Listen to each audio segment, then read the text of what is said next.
Greetings, students, and welcome to this episode of The Professor Travel. I am your host, The Professor Travel. This is a site where we go together to learn more about different site locations, different travel locations that you want to go to, where we discuss more as a community, where we travel and share that information together so we can enjoy it together as a community. You can always find me on my website at theprofessortravel.com. Where you can also find me is also on YouTube and Facebook at The Professor Travel. On Instagram, you can find me at _professor_travel. You can also find me through Twitter at theprofessortr1 and at, if you're a blogger, that is, at theprofessortravel.blogspot.com. Today, I am so privileged and honored to be joined by a couple. You're my first couple interview. Congratulations. This is our visiting professors today, Professor Kecia Rome and Professor Roger Rome. Say hi to the rest of the students. Hello. So I used to work with Roger, and I'm very privileged to be joined by Kecia today. So for the benefit of my students, can you tell us a little bit about your credentials, maybe some of your educational background, and maybe some places that you traveled before? Sure. Happy Monday. My name is Kecia Rome. Thanks for the opportunity. My background is in industrial organizational psychology. So I have my undergraduate degree from Bowie State University in psychology and business administration. Did a lot of research at Michigan State University as well as within the Baltimore, Washington metropolitan area. And then I pursued my master's degree at the University of Baltimore in the field of industrial organizational psychology, where I do a lot of research as it relates to human resources, human capital, and the whole employee life cycle. As it relates to a happy and productive worker tends to be a more engaged worker that helps with the overall mission of the organization and or work unit. I am a federal government employee and I work for the Social Security Administration. Fantastic. Thank you. Places I've traveled, so I've been to West Africa, Ghana. I have been to Jamaica, Riviera Maya, Cancun, Orlando, Florida, Miami, Atlanta, just to name a few. I'm working on building up my passport stamp.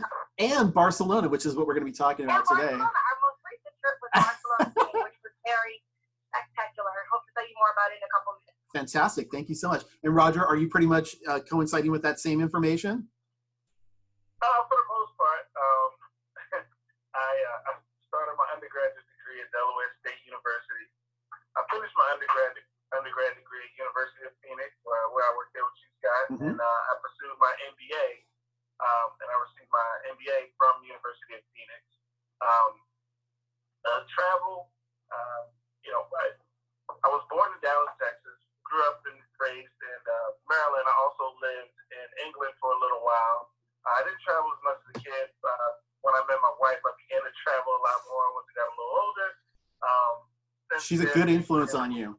Yeah, great influence on me. Since then, we've been to a lot of places in the Caribbean, Hawaii for our honeymoon, Dallas, Texas. I like to go to a game every once in a while because New York is in driving distance from us.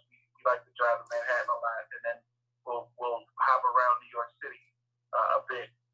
But other than that, yeah, we just recently came back from Jamaica. We've been to Cabo, we've been to Cancun a number of times, and just about anywhere, just about every place in the Caribbean. There's only a very few small places we haven't been in the Caribbean, but just about everywhere in that region of the globe. Perfect. And actually, I'm glad you said that because I'm actually taking my first trip to the Caribbean. Probably, I think it's going to be mid-March of this next year. So, wish me luck on that. Yeah, that'll be great. I love it. I love every time I go to the Caribbean. Thank you so much. Anywhere down there is beautiful. Thank you. So what we are here today to discuss is Spain, specifically Barcelona, or Barcelona as they sometimes refer to it. Can you tell me a little bit about why you decided to go to Barcelona?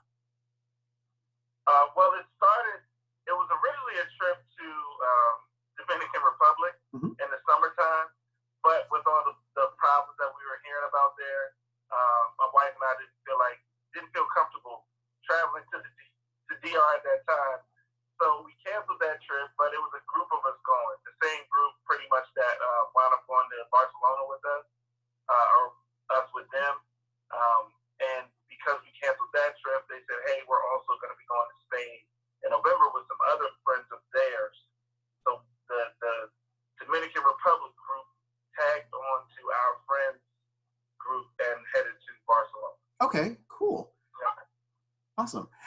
And tell me, how long in advance did you plan for this? Like, what was the timelines?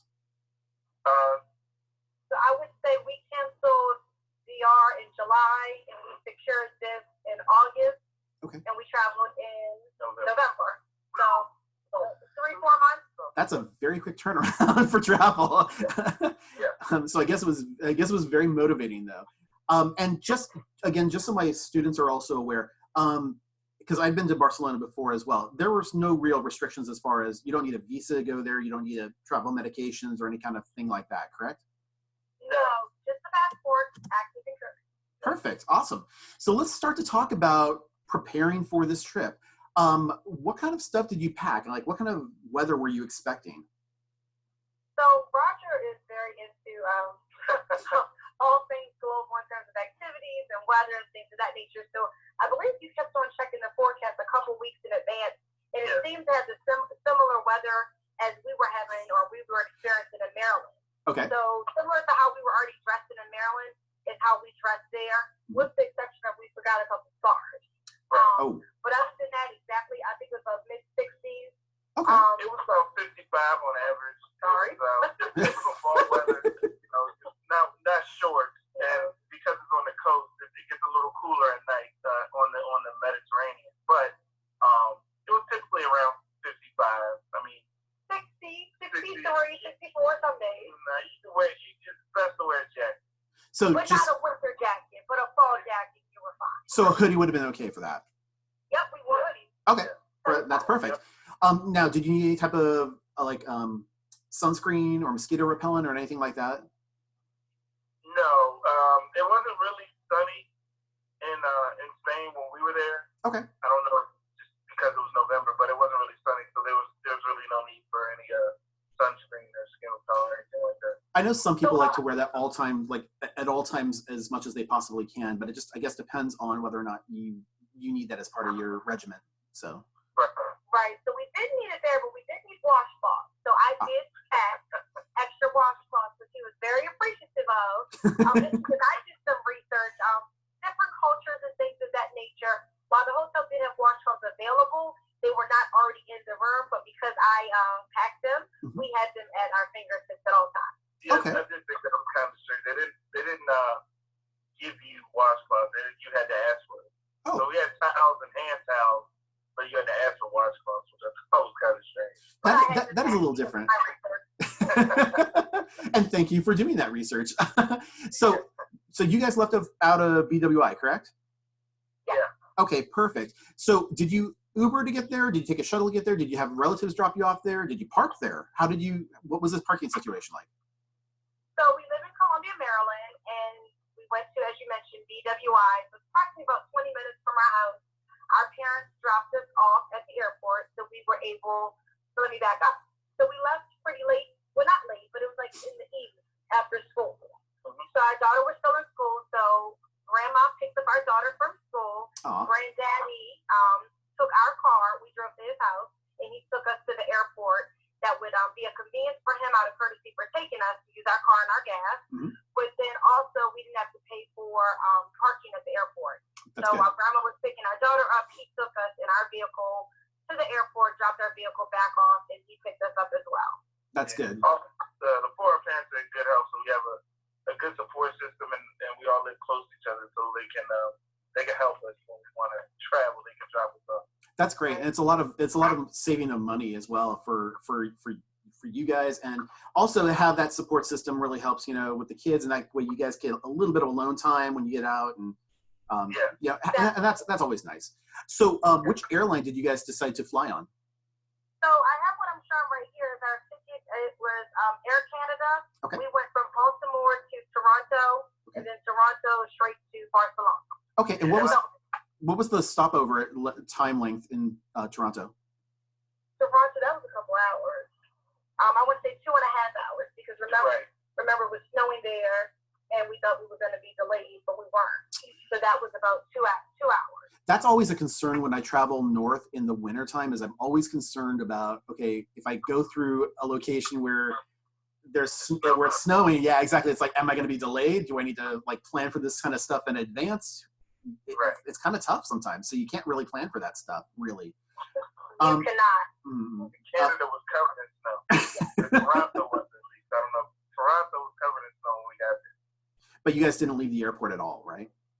No. We didn't leave the airport. We only had a little bit of wiggle room because of the inclement weather in Toronto. So it was immediately get off the plane and go straight to the gate. We had a little bit of time. We were to get some snacks and things of that nature. I will say what was beneficial was leaving Baltimore to Toronto. That was a rather quick flight. But then that left at night, and we didn't get to Barcelona the next day. So I think it was a red eye. So we were able to sleep through the night. So it wasn't that bad. They kept on feeding us with all types of. That's good. Make sure you eat on those international flights. Oh yeah, they treat you well. Actually, I was going to ask you, what was the seating like? Because I know, Roger, you are not a tiny guy. You definitely are tall, much taller than I am. So. Not at all. It was a little tight, but I was able to make it. It was a little tight. Now, we looked at the upgrades to business class and first class, but we decided to stay with the seats that we had. Use that money on wine. Right. Yeah, exactly. But no, the seating, it wasn't bad. I mean, I'm about 6'2", above 250, so I was able to lean back a little bit and I could bear the flight. And for the recording purposes, I'm letting all my students know when I'm talking about a bigger guy, I'm talking about taller, not girth-wise. Believe me, he's. Well, no, I'm not kidding. I'll say that. Dude, I just lost 60 pounds. Believe me, I get it. So, so when you arrived, well, first off, I'm so happy you guys got an opportunity to sleep on the flight. I have problems with doing that. It's a real challenge for me. So the fact that you even got there and you were hopefully a little bit more refreshed when you arrived in that particular case. Yeah. Now, with the Rocker had the window seat, and then I had the aisle seat. Right. They gave us pillows and they gave us blankets, so it was comfortable. It was nice. Okay. It wasn't bad. And the meals were okay? The meals were good. They were okay. I mean, we had chicken and pasta. For the meals. And We got apple slice cake. Yeah, apple spice cake or something like that, and then a bunch of drinks in between. Though not alcoholic. Alcoholic you had to purchase. But I will say our friends threw out $1. And they went in. They had a connecting flight in Germany, and it was all you could eat and drink. So, Alcoholic. I don't know where airline it was. So I'm trying to find it next time. Yeah, I'll share some stuff with you if you want to know more about that. Okay. So you're arriving directly in Barcelona. So there's no pre-vacation destination. You didn't fly into somewhere else, spend time there, and then go over to Barcelona after that. Nope, it was directly to Barcelona. Okay. And you guys got a hotel, you got an Airbnb. What was the situation as far as the accommodations went? So we went with Grand Derby, and if I could back up just a little bit, this is one of the 2 times that we used the travel agent. And we used a travel agent that the existing persons were already utilizing. And she was wonderful. So it was a hotel and flight altogether. They had already picked the hotel, which was Derby Hotels Collection, which was wonderful. It was modern. It was chic. It was clean. It was wonderful. So yes, we did go with the hotel, and we went there straight up to the airport. Yeah. But the hotel was wonderful, and I believe there are multiple locations: Barcelona, Madrid, London, and Paris. Excellent. I would have to recommend this. Excellent. Grand Derby Hotel, and it wasn't necessarily in a touristy location. It was kind of and not a community, but it was in a different part of the city where it wasn't a lot of tourists. Okay. Now, I want to ask you about something else unrelated to your vacation, but related to Barcelona specifically. When I went there a couple of years ago, there was this big separatist movement to want to get away from Spain altogether, to go and become the entire, they were going by the name the Catalonian government at that point. So they were trying to separate, and you'll sometimes see like flags that were being flown in certain areas that are all yellow and red and stuff like that. Did you guys see anything like that, or did you hear about any protests that were going on? We did the one day. Where were we when I was with the bird? We were in I don't know, it was a real popular location. It was just where we took it was in like the middle of the city, and like a big train train stop, but they were protesting in the street. Yeah. But the protest wasn't like protests in the United States, more or less. It was really nice and pleasant. You know, they really weren't having issues with the police, so it was a protest. We did witness a protest, and you know, I thought that was kind of cool. That's where we were. We were in Plaza de Gauss. Okay. And they were protesting there. Perfect. I remember when I was there, we had protests that day when we were there, when we arrived. And you're absolutely right. It wasn't violent or anything like that, but they were banging pots and pans in the evening sometimes and stuff like that. So it's like they definitely wanted to get your attention. But it was very peaceful, and they were definitely en route to what their goals were. And so I was really excited about that. Yep. So I'm always curious for people that travel to Barcelona if that took you off your schedule or if that was a little bit scary for you or anything like that. I'm just kind of curious. Yeah. So we experienced the Baltimore riots a couple years ago.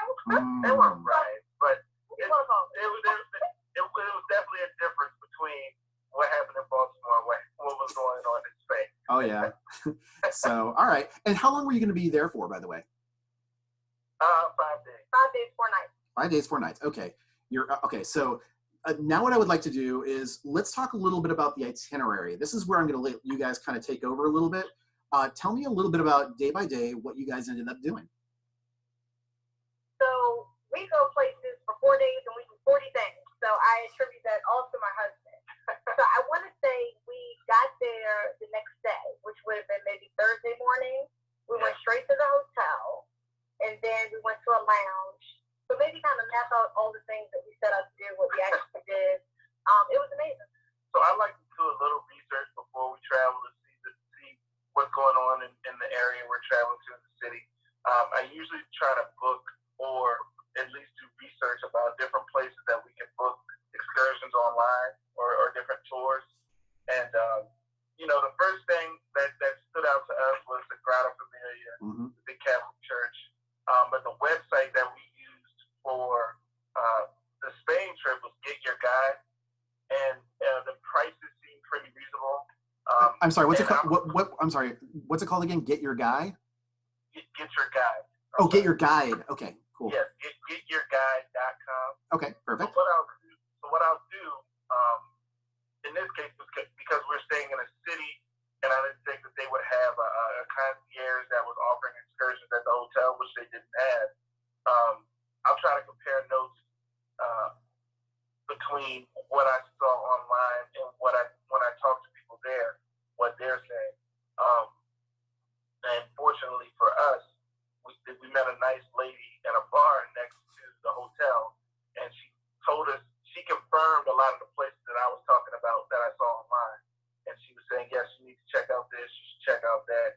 You know, we try to ask a lot of the locals in the city versus maybe when you go to a place like in the Caribbean where there are a lot of resorts, they try to take you directly to the excursion area or the activity that you're going to be doing and bring you straight back. This one was a little bit more loose as far as the schedule and the time we had, because we wanted to explore the city, because Barcelona is a huge city. So we just wanted to see the attractions and then compare the price online to doing some of those things. So between getyourguide.com and talking to the people, her name was Nina. It was a lady. Yeah, she owned 3 bars. She was great. She owned 3 bars in Barcelona. She had been in Barcelona. She lived in Barcelona for the past 15 years, and she was giving us an idea of what we should see. And she was really helpful. But you know, we have different people around the city. Can I interrupt for just 1 second? Yeah. Was there, now when I went a few years ago, I really did not have a language barrier at all. Even though Spanish is the primary language there, a lot of people spoke both Spanish and English fluently, or that was what my impression was. Did you guys have the similar impression? Yeah, absolutely. Most of the places we went, they spoke English, especially not as much the cab drivers, but if we in the hotel lobby and the different restaurants and stores we went to, many of the people from different countries. A lot of the people we met were from the Philippines or were from Dominican Republic. We met a lady from Cuba. met a guy from Argentina, met another lady from Poland. So I like to talk to people when I go out to travel. I can be a talker sometimes. So most of the people we spoke to were able to speak English and give us an idea of what to do. Awesome.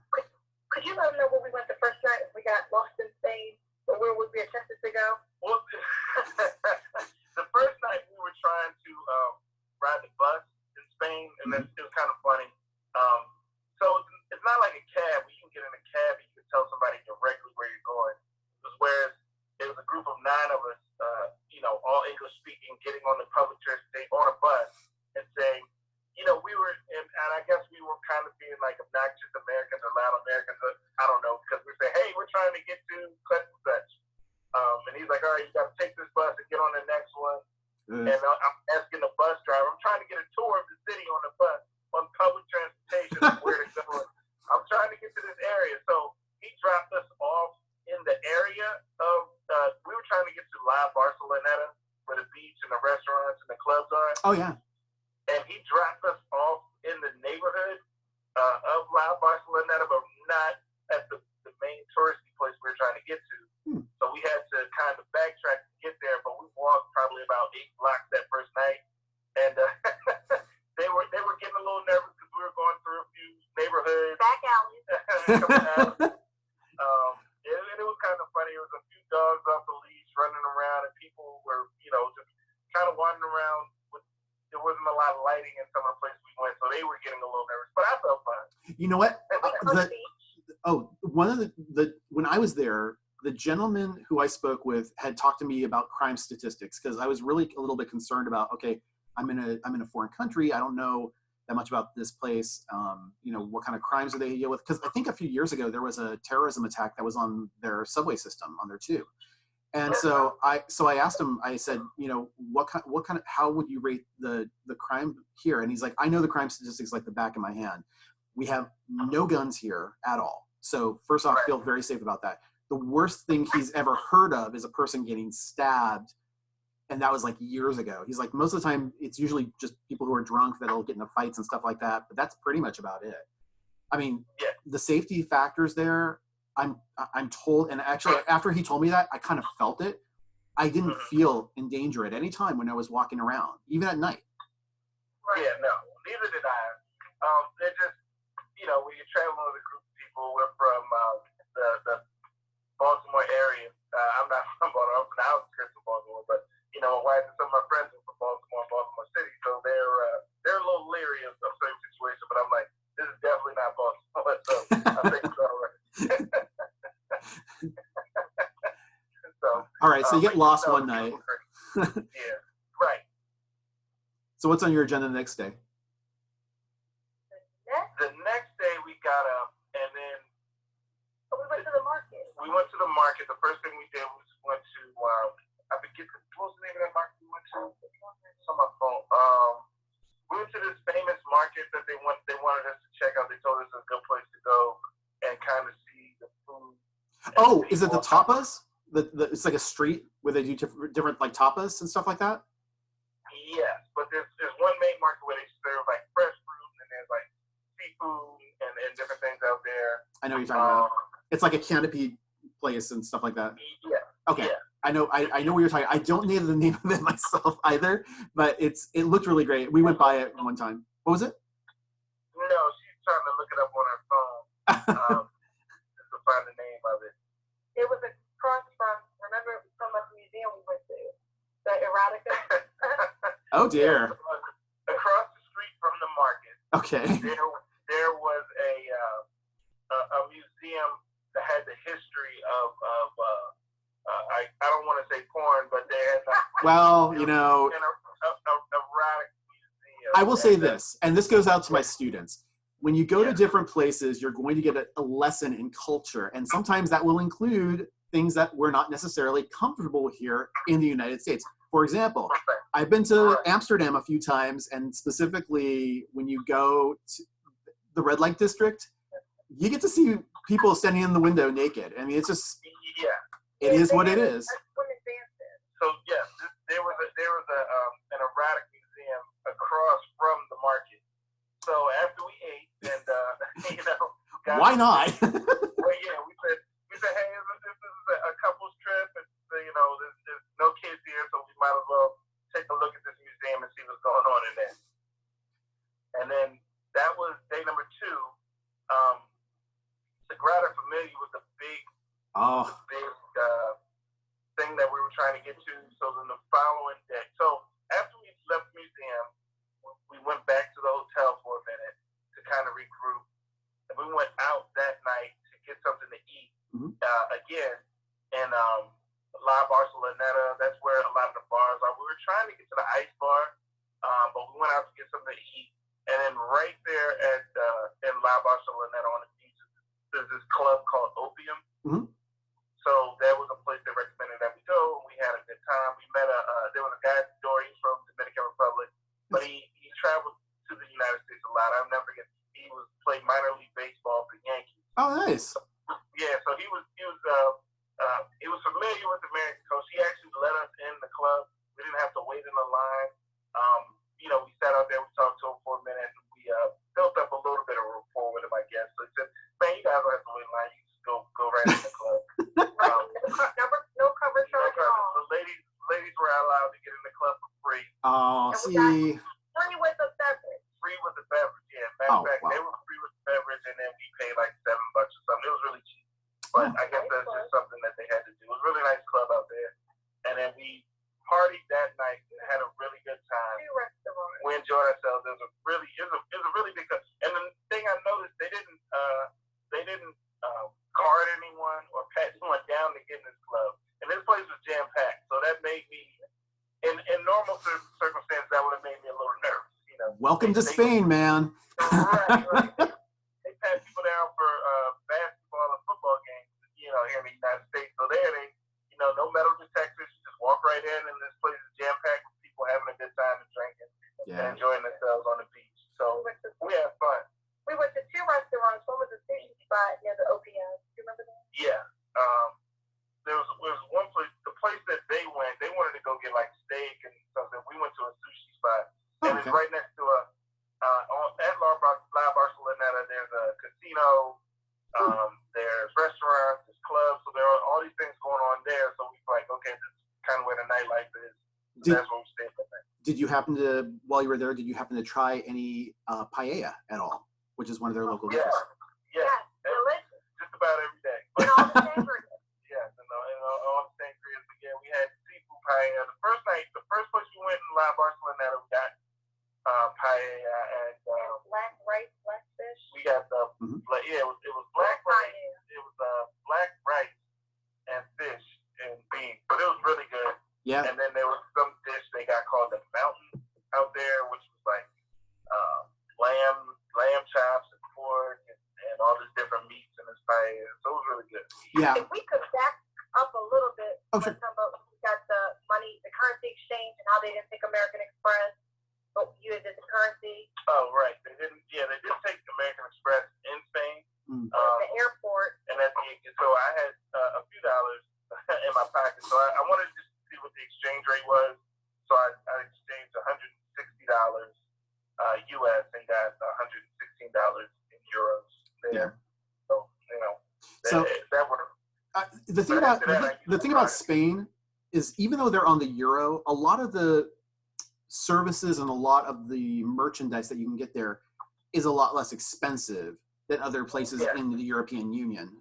It's just a lot of actually that's the same with a lot of the locations in the southern European area. So like when you get to like Italy, when you get to Spain, Portugal, they're not that expensive, even though all of them are on the euro. It's just because of the manufacturing of the goods and services that they have, it tends not to be that expensive for the most part. Right. So yeah, even though we were on the euro, things weren't super expensive. I mean, in comparison, you could still go out and have a nice dinner for maybe about if it would have came to maybe like 86 euros, which would equate to about a little over $100 US.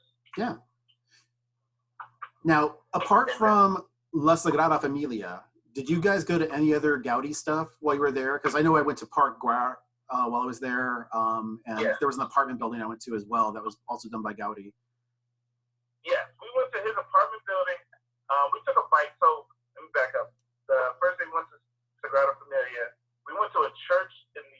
Tibidabo, which is on a mountain overlooking Spain. Oh, nice. And we went up there for one day. They have like an amusement park up there. And there's like a cafe and a wine. So we took a bus up the mountain. We were trying to take the air tram up there, but it wasn't working. So we took a bus up there instead. Now that day, it got cold on the mountain. So it was very cold. We had to purchase scarves. It was very Brought cold. that a feminine scarf on. It wasn't. And it made his eyes pop. As cold as it was, I didn't care what it was. I needed a scarf. So we get up to this mountain. That's the church we went to. On Tibidabo, and we go in this church. It's big, because the Catholic Church is like the big religion there. It's like most people are Catholic that are Christian. So go to the church. There's a huge Ferris wheel up there. Again, it's like an amusement park, and then we do a few things up there, and then we kind of hang out. Then we come back, and every night when we get back to the hotel, we kind of drank and talked about the day, and then just hung out in our room and played some music. And that was a speaker is another thing I packed for the hotel. So we enjoyed that. Wireless? Like wireless or? Yeah. Okay. Bluetooth? Okay, perfect. I had to take it out of my bag every time we went to the airport. It's like a laptop, but yeah, a wireless speaker is a necessity for me now when I'm traveling. Perfect. Awesome. Yep. And everywhere we went, we took after the first day we did the bus. And we did end up, and if I thought about this, we would do it differently. Everybody got a $10 bus card, but after the first trip on the bus, we didn't go back to the bus card. Yeah, we just got a taxi. Cabs everywhere after the first day because, while the bus is nice if you know where you're going. If you don't know where you're going, it's still better to take a cab because you can just jump in the cab and tell them where you want to go, and they'll take you straight there. Nice. Okay. Cool. Yeah. And, when we were in front of Sagrada Familia, they wanted us. We were talking to another guy about a bike tour, and he wanted us to take his bike tour. But we said, "Hey, we're going in a church." But he said, "Well, take my number down, and if you want to meet me at another time, just give me a call or text me." So I said, "Okay, I'll do that." And then in the Caribbean, sometimes when you go to different places in the Caribbean, sometimes the people can be real aggressive about the excursions. This guy wasn't really aggressive at all. He just said, "Hey, give me a call if you want to do it." He texted me later on that day. I said, "Hey, we're going to try to get up with you another day." And then because he was nice and not aggressive, I felt it important to go back and use his bike tour. So we called a cab back to Sagrada Familia and hooked up with him and a few other bike tour guys, and they gave us a tour of the rest of the city from Sagrada Familia. Nice. Down to the zoo. So it was really nice. He was a really nice guy. Excellent. Cool. Yep. I know we got to get wrapped up here really soon, but I do want to touch base on a couple of the other places that you may have gone over the next couple of days. Where were you at next? So after Sagrada Familia, we went to, where is it? That's the restaurant after the bike tour. And then after the picture that he used. Oh, To the zoo. right. So he gave us, one day we did Tibidabo. Another day we did a market and a club. Mm-hmm. One day we did Sagrada Familia. Mm-hmm. And then we kind of walked around. And the next day we went back to Sagrada Familia and did a bike tour from Sagrada Familia down to La Barcelona. So it's basically from the middle of the city down to the beach to the Mediterranean Sea. Mm-hmm. And then we got out there in La Barcelona and ate at another seafood restaurant that night. And then we enjoyed ourselves. That was pretty much the 4 days we were there. Nice. So every day we got up and did something. But because we were, we wouldn't go to bed till about 2 or 3 in the morning every night. We found ourselves getting our day started about 10 o'clock. So I feel your pain. yeah. So we were able to do one tour a day. But that was it. And then we left. Our friends stayed for one more day, and they wound up going to Parkwell and seeing some of the Gaudi sculptures and stuff like that. Yeah. In his house. It's beautiful. Do you guys think you would want to go back? Definitely. It's definitely a place I'd like to go back and visit again. We were trying to either go to Madrid when we were there, and we could have took the speed train for it would have been an hour and a half. I think a regular train was 3 hours. Yeah. And then we were also thinking about going to Morocco because they said we could catch a ferry or take a boat over to Morocco, but we weren't able to do that either. Yeah. I think when we got there, we just wanted to make sure we did everything in Spain because it was right there in front of us that we decided that we maybe do those another time. Well, it's going to give you an opportunity to go back. If you're interested in going back, I mean, you're going to have all those things that are going to come up anyways. And it sounds like you really enjoyed your time while you were there. We did. And as he mentioned, the guy that wanted us to go utilize the services, and we actually did follow up and go back. That worked out well. You want to talk about the guy with the bracelet? That was the only experience that we had with aggressiveness. Oh, was there a guy like trying to hawk like his wares and say basically like, oh, my family is, you know, whatever, and trying to give stuff to you and like expecting to get stuff in return? Yep. Right. That is a very, very common thing across all of Europe. It's very common. Students, if you're watching, I'm telling you, if someone approaches you with a great life story and says, oh my gosh, I had this baby, I'm so proud, I'm so happy, you know, I just want to share my happiness with everybody, and you know, here, take my bracelet and just enjoy yourselves. And by the way, you know, if you could spare anything for me and my family and stuff like that, that's when you know you've been set up. So just be careful. It's the same script everywhere you go over there. So believe me when I say they are aggressive. So that was the only time that happened. There was a guy, he gave me a bracelet. He said, here, take this bracelet, it's no money. It actually happened to myself and my other friend. I felt kind of bad. He was like, oh, just whatever you have. So I had, I guess the euro, they had those in coins. Right. $1 is basically a coin in the euro. So my wife gave me like €2. And they looked at him like, really? Because I told him when he gave me, and that's what I said, I don't have any cash on me. He said, oh man, no matter. And then he gave me the bracelet. He gave me another bracelet. I said, okay, you know what? I said, Kecia, where's that change? I felt kind of bad. Don't feel bad. They got a billion bracelets in their back pocket, so don't feel bad about it. But one thing we didn't expect, I think everybody told us to look out for the pickpockets. Oh yeah. Oh yeah. Yeah, but we didn't have that problem there. We didn't feel that we had that problem. We came home with everything. Right. Every time I will say, man, they don't really know about personal space. Like the bubble in the United States is, you know, kind of have like this own little bubble that we keep around us. But they don't do well with I should say they don't do well. It just seemed like they didn't have that same personal space for that way. No, I got it. So did you come home on Air Canada as well? We did. Okay, perfect. And the flight home was pretty good? No major problems at all with like passport control or anything like that? It seemed a lot longer, but I guess we were coming back to reality. But no, it was comfortable. The food was good. It seemed like a lot more food. Yeah, it seemed like they fed us a little bit more on the way back than they did going. But no, it was fine. And you want to talk about this was no breeze, but we did say we might use a pre-check or something going forward. I was going to actually ask you about that. So see, I have global entry, which is something very similar to TSA pre-check. It just allows you to kind of go through passport control a little bit faster. Did you guys have anything like that when you were coming through, or did you like the mobile passport? I think. I'm looking at the trips and stuff, so my wife might have a little bit more input on that. No, we had no problem. I'm very frugal, so I have not made arrangements to pay for either or, but we didn't have any problems. But I'll also say this. We pack very light. My husband's from the military, so we do the military role. We never check bags at all. We could be gone for 10 days or 2 days. Yeah. But I think the only thing I had to pull out my work phone, you had to pull out your laptop. But we had no problems with the kiosk at all. Okay. Military household. Military household. Okay.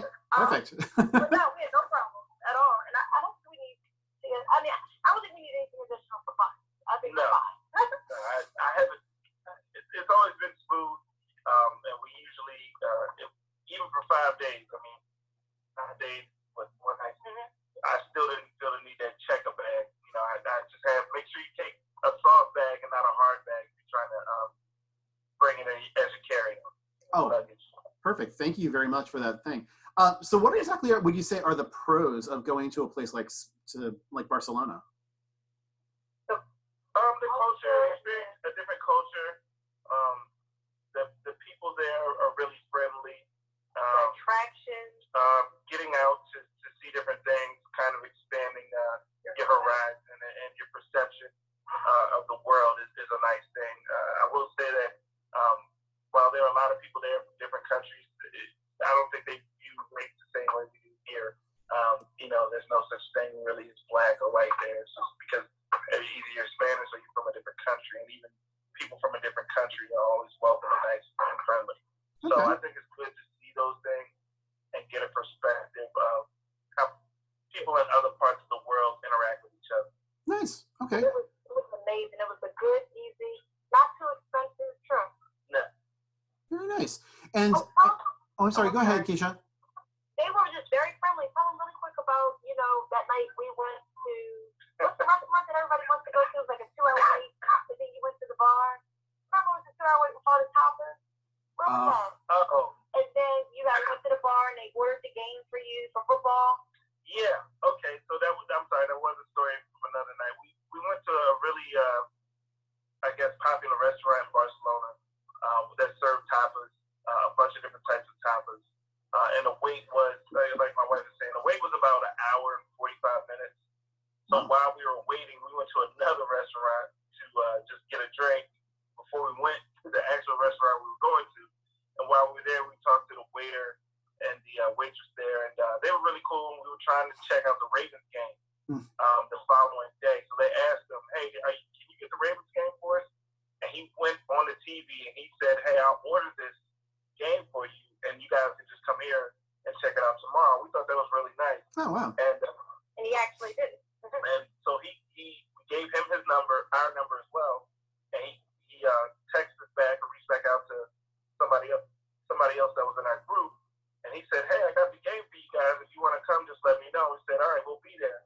So we get there, and he's at the back of the restaurant, kind of reserved for us, with a cooler, open cooler full of beers and paper in there. He's like, "Hey, whatever you want to eat or drink, let me know." And then every 30 minutes, they have sample tapas that they give out. So he was like, "Hey, you can get this one for free." Oh, man. It was really nice. He rolled out the red carpet for us at this other restaurant we went to. That is awesome. If you could find some it sounds like if you're connecting with people over there, they're going to bend over backwards to really do some amazing stuff for you. Yes. And we did find that with the people, in a restaurant, he doesn't have to do that. So we thought that was really nice that they reached out, ordered a game for us. And we told them that we would be kind of loud because, we're Ravens fans. I'm a Cowboys fan and a Ravens fan, but we are Ravens fans, so we're going to be kind of loud. He said, "Oh, no, that's no problem. Come and enjoy it." And we did. And then there's another couple actually came in from Florida and watched some of the game with us. So we had a great time. Oh, good. Now, Kecia, since you were the one who mentioned earlier that you were a little bit more frugal, any type of value savings, special things that you can share with my students? Did you go through, when you were pricing the trip, did you guys go on I know you went through a travel agent, but I was wondering, did you plan anything else out without the travel agent? So probably just Roger did that with the excursions. I did, though, price the hotel as well as the flight just to compare what the travel agent was saying. Yeah. So I would definitely do that. But I think that was the only other thing. We really didn't do a lot of shopping. We really did things that focused on the experience versus things. We really focused on trying different things versus what we typically eat here. That was really it. Excursions, just different things. We didn't really buy things. We just experienced different things. Though it was the Catholic culture, we did take pride in our religious beliefs within the culture. I would maximize on all the things that are free. So a lot of things that we did, there was a fee, but there's other things that were free, just sightseeing. We took advantage of that as well. Yeah. All right. We did a lot of sharing of the meals. Oh. So amongst ourselves. Oh, of course. Yeah, but it was really good. But I did do price comparisons with the flight. For example, our friends who had already booked were going to Dulles for like $50 cheaper. And when I did the cross comparison, it wasn't worth the aggravation, and the flights were still at a good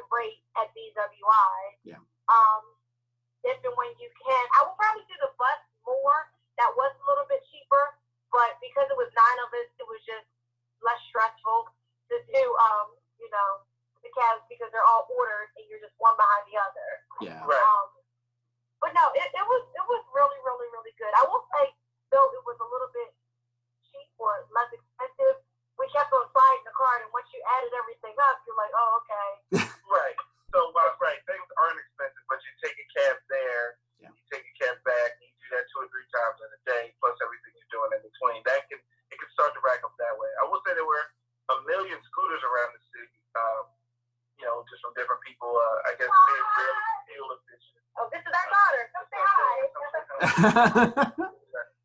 this is Daddy's friend.